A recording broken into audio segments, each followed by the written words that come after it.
Why has Keir Starmer pledged to stand with Ukraine for 100 years? He's not going to be around in 100 years. I'm not going to be around in 100 years. Hardly anyone living today will be around in 100 years. Who knows what the world map might look like in 100 years? Do we really want to continue throwing money at a war that is on the verge of concluding anyway?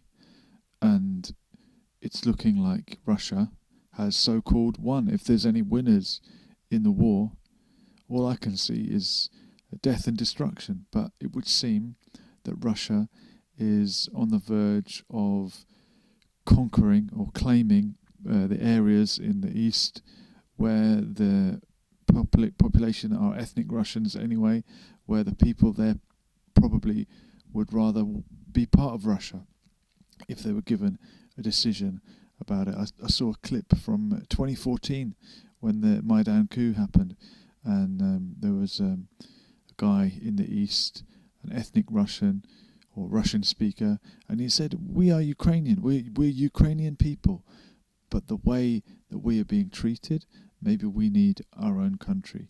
So because the Russian-speaking people in the east rejected that CIA-backed coup, there was a war since 2014. This didn't start with the invasion. It started in 2014.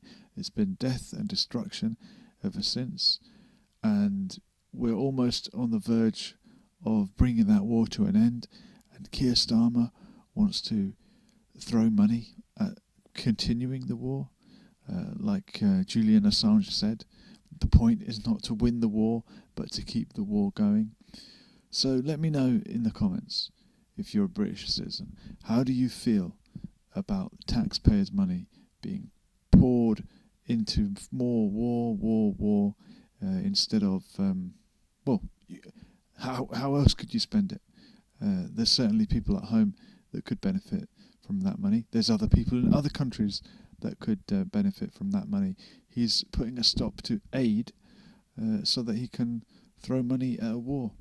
That seems to be where the money's at, isn't it? War and conflict.